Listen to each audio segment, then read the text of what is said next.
On this on-location edition of Safari Changemakers, I'm thrilled to introduce you to Vanessa Roumeguere. We talk about Nairobi as a richly cultural and often overlooked part of a safari. This is Safari Changemakers. Conversations with Africa's most innovative visionaries, the guardians, pioneers, and trailblazers, offering solutions to the most pressing challenges facing the continent. Over-tourism, human-wildlife conflict, the climate crisis, and environmental degradation. Conversations that reveal bold strategies for sustainable tourism leading to economic opportunities for indigenous communities while protecting local ecosystems and wildlife. Here's your host, founder of Artisans of Safari, recognized by Travel and Leisure and Condé Nast Traveler magazines as one of the top travel specialists for Africa, Karin Jones. I'm thrilled to introduce you to Vanessa Roumeguere, who I interviewed in person at Manzili House in Nairobi, an exquisite boutique home blending Swahili architectural elegance with a deeply personal, culturally immersive experience. We talk about Nairobi as a richly cultural and often overlooked part of a safari. As I record this, I'm at Manzili Mara, the wildlife extension of that Nairobi Sanctuary, perched on the Syria escarpment overlooking the Masai Mara, where Vanessa's family vision unfolds in one of East Africa's most breathtaking settings. And there's more ahead. Joseph Gordon, a principal dancer with the New York City Ballet, collaborating with the Nairobi Ballet Company. Hi, Vanessa. Hi, welcome. Yeah, it's great to be here at Manzili House. Very nice to meet you. We've had amazing clients staying here for the last few years, and I'm excited to learn more about you and the story. I think people think tourism is just a transactional thing, but there's really a lot more here in Africa. I think it's been a long journey for me. It's a completely different sector to what my career was for a start. Okay. So I was in the corporate world for 15 years of my life, doing marketing all over the world. And I lived in Asia, I lived across Africa, across Europe. Did a lot of strategy for Canon camera for 10 years of my life actually, out of Europe. And but my husband actually grew up in Kenya. Okay. So his family is very interesting. His mama was very well-known social anthropologist, Jacqueline Roumeguere. She basically studied the Maasai for 40 years of her life. Wow. So she and her 3 children basically lived in Masai Mara Your for husband? many years. And they grew up in Masai Mara actually. Oh So George grew up in Masai Mara. She was originally married to a Frenchman, and with her research, eventually they divorced, they got separated, and she got married to Olekapsia, who was a well-known warrior in his time. He's now passed. Okay. Jacqueline has also passed. But basically, Jacqueline has really studied the tradition, and the children were very much immersed in it. I've known George's family for the last 35 years. We knew each other from Paris. And I came to Kenya 25 years ago and stayed for 1 year, and that's when our journey started. Okay. So this is what brought me to Brought Kenya. you here. Now Jacqueline's research is now at the Quai Branly Museum in Paris. We're hoping that maybe in the future, this research will come back to Kenya to benefit all the, young generations. And when I came to Kenya 25 years ago, I felt at home for the first time. Actually, second time. First time was Japan. There are 2 places in the world where I felt really, really at home and inspired. One was Japan, and second was Kenya. Kenya because the people are absolutely amazing. Yeah. The Kenyan people are very vibrant, very resilient, entrepreneurial, dynamic, open-minded, work really well as a team, always positive, which is a really great change. I mean, if you see the world today, it's so nice to see. It's re-energizing, you know, to live in a community where the energy is rather positive, even though people, many people are suffering, you know, but there's always a positive, you know, aspect to the daily life, you know, and that's super inspiring. What do you think that's about? Why do you think that it is with the Kenyan people? The Kenyans are very, very serious believers in education. So first of all, education is, you know, most people go to school, you know, except from the very traditional remote pastoralists, you know. But even now, you know, school is now, you know, on the map for most people. Yeah. I don't know, there is something. I mean, even though, you know, you got Tanzania, the spirit is very different. And I think, you know, I think the Kikuyu people have always been very business-minded, very entrepreneurial, always doing new things. Yeah. So there's always been, you know, quite a vibe of that. Yeah. So basically 15 years ago, I decided to drop my career. Okay. And we came back to Kenya with our 2 little boys and my husband. And we had this beautiful place in Masai Mara, the family home. And we came back and said, you know, let's try something new. So we started a little camp and we renovated the family home of Jacqueline. And we started having guests. Okay. I started training, you know, a lot of the local Maasai people. We only recruited local neighbors, you know, trained them to be part of the team. And, you know, it was a great experience. But somehow with the kids being so young, you know, we came back to Nairobi.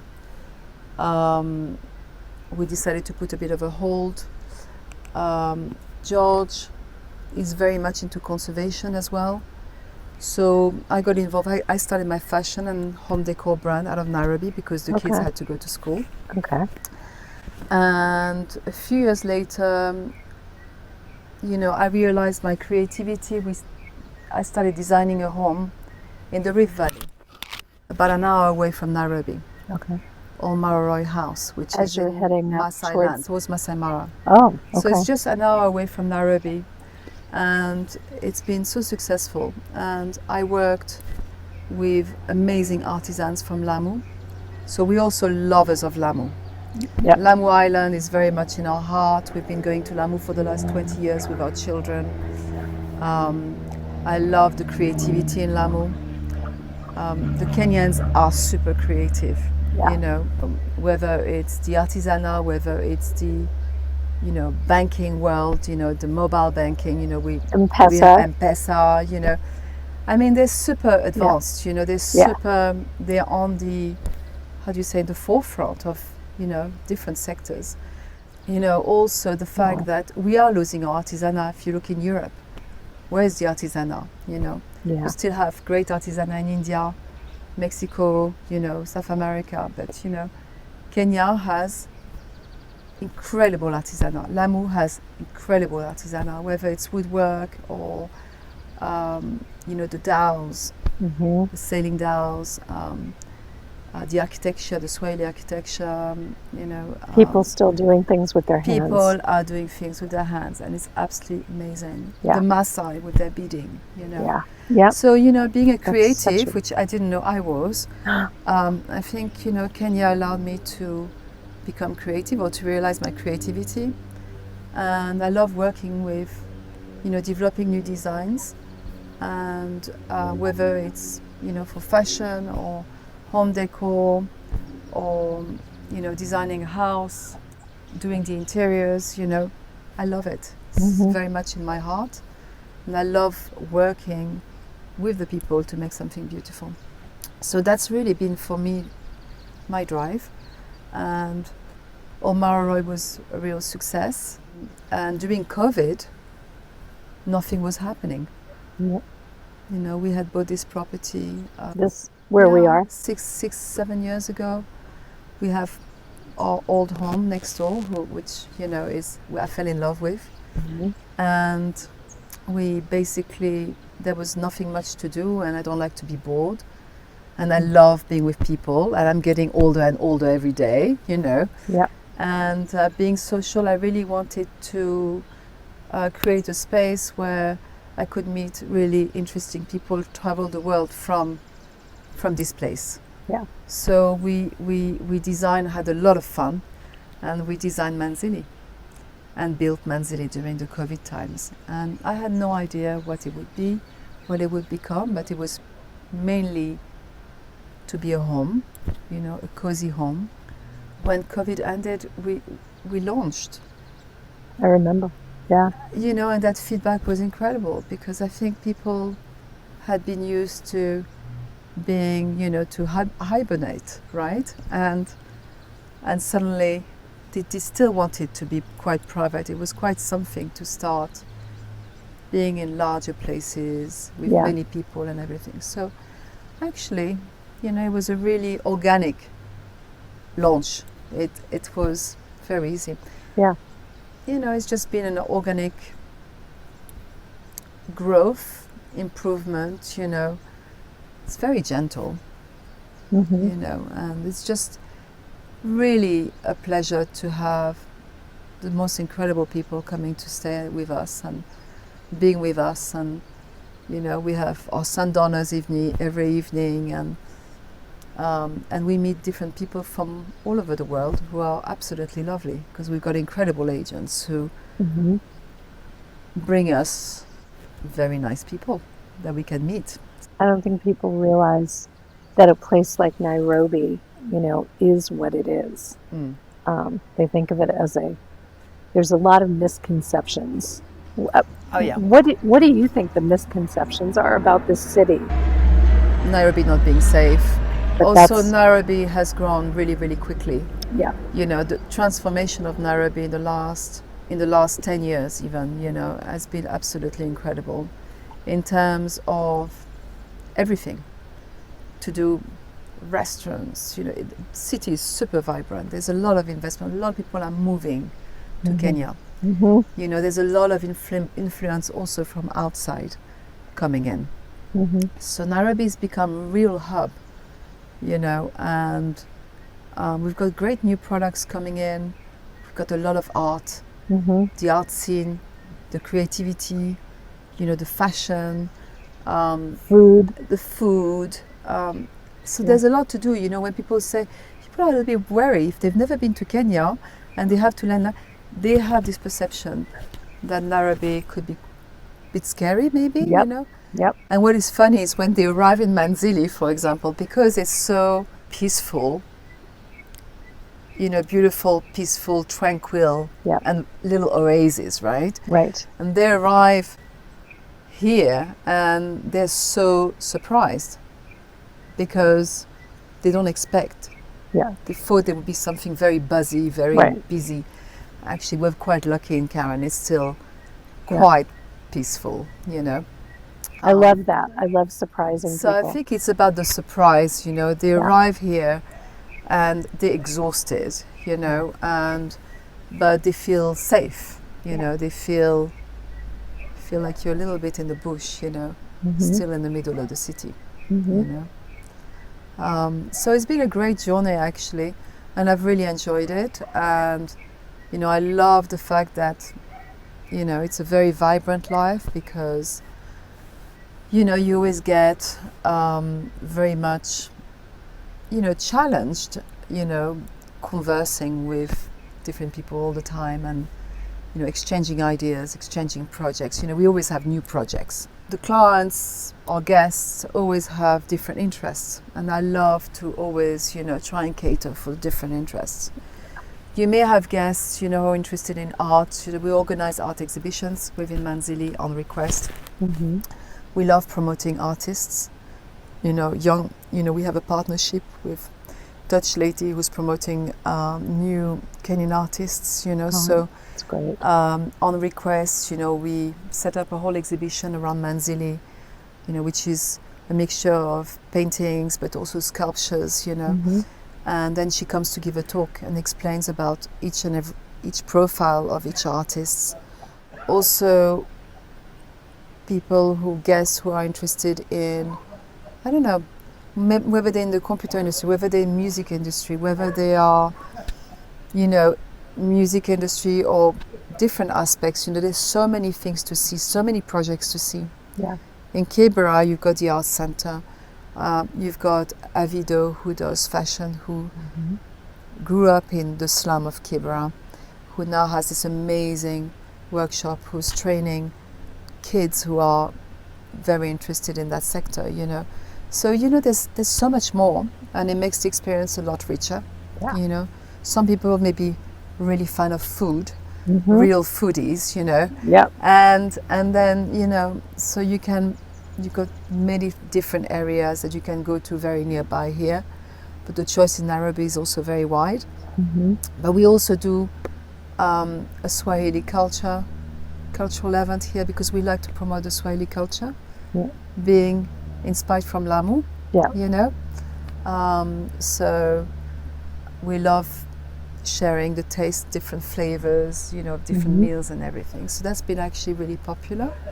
Yeah. You know, most people do always the Karen, the same route, you know. Yep. But there's so much more.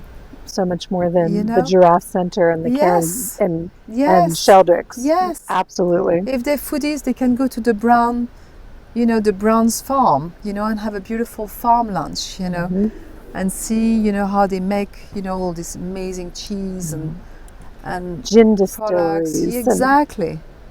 There's a lot. So, yeah. So much. So it's about, you know, being aware and actually putting that itinerary together that's, you know, right, and making it different, special. Even though, you know, I know Manzili from everything on the outside, when you arrive here, it's just, you feel like you've stepped into a retreat. It's exactly that. And I think if we look at the guest book, I mean, most of the guests, when they write, it's always home away from home. And sometimes they're only staying one night. They say, oh, I wish we could stay 2 nights. Right. You know, because they arrive on a late flight, and then the next day, you know, we've got amazing masseurs, and, you know, it's so nice just to be able to, before you go on a heavy safari, you know, it's so nice to have that time out and to recompose yourself. You know, they really have a sense of being comforted, you know. I think you brought up the what's called the slum here, Yeah. and some of the work that they're doing there. Yeah. And being a local now, do you think that a child who's born there can rise up and have a different life? 100%. Yeah, 100%. because I think there are more and more projects in Kibera, and I think it's also about attitude, you know. It's always about attitude, you know. Yeah. And there are so many projects in Kibera, the jewelry making. I mean, it's incredible what is happening there. So there's a lot more options, I think, in these last 10 years. There's a lot of things that have actually evolved. And I think, you know, it's really, really important, I find, for guests who come, if they were interested, to take 2 hours of their time to go and explore, you know, yeah, and, you know, to contribute. It's not just going on a safari, but it's also being part of it and Yeah. being part of a story, you know. And being part of a story is so much more enriching. and people need that right now, Exactly, and I think that's so important in today's world, especially at the moment. especially. I think being involved with a different culture and supporting different causes and being involved in something different than your normal, you know, your normal scope of life, you know, is very grounding. Mm. And I think so many people are looking for this grounding. Yep, This is a big issue. it is. Everybody's off balance. This world is off balance. So I think safari, being in nature, being in this environment is grounding. It offers you reconnect with yourself, you reconnect with nature, you actually disconnect from, from your day to day, you disconnect from your life, it's actually taking a real break and reconnecting with yourself. And this is a very special place, being the cradle of mankind. People, Yes. it's funny, a lot of people, people come and say, God, I feel at home here. Just like the way I felt when I came here 25 years ago. Yeah. So I feel at home even though Africa was not my continent, I felt at home, I felt vibrant, I felt energized, And I think there are a lot of people feeling this way. And I've heard this from different interviews that I've had, the idea that we have all come from here, and it is like going home. It's like going home, yeah. Yeah. We'll be back with more Safari Changemakers after this. Safari Changemakers is brought to you by Artisans of Safari. Beyond the map lies adventure. With nearly 40 years guiding travelers into Africa's hidden sanctuaries, we craft journeys as individual as your fingerprint. Expertly designed, deeply personal. Connect with Karin at artisansofsafari.com for your collaborative consultation. Your safari, your story. Artisans of Safari. So you're providing a warm welcome here in Nairobi when people come, and just a start that's amazing. And then you've also started something in the Masai Mara as well. We launched Manzili Mara in May, and that was an incredible adventure. I mean, incredible year. So again, very much inclined in architecture. So embracing the local culture. So the architecture is very much inspired from the Maasai. The villa is all made out of mud. And it's new. It's not the family home that you were talking about. It's new. Okay. It's beautiful. Oh, It's lifestyle. can't wait to see it. It's home away from home, at your own pace. Your butler. You just feel that you're in your own space. And Manzili Mara, amazing. I mean, it's a villa, but it's a villa. Everything is separated, and it's on the ridge. So it's near Amgama. Yeah. We're on the same ridge. We're on the Syria escarpment. With the view. And we're all on stilts, and we don't have actually any lights. We are overviewing Mara Triangle and the Serengeti. So it's so lovely. We don't have this amazing pollution, light pollution at night. It's small. It's only 5 bedrooms. Okay. I am going to the Mara next week, and we're designing the new room. So for this coming season will be 6. Okay. We'll have 3 suites and 3 smaller rooms for children, for kiddies. So cool. Yeah, so it's very exciting. Yeah. And then we're working on a new project at the moment, project in the making in the Loita Okay. and Guruman. So my husband is in charge. He's trying to put together a conservancy there. I'm like, cool. So it's all very exciting. So you're never going to get bored. No, never. Amazing. I think we have, and we will have a project in Lamu as well. Well, thank you. Thank you. Thank you. Well, that's our show for today. Subscribe on YouTube and follow us wherever you get your podcasts. Till next time, I'm Karin Jones.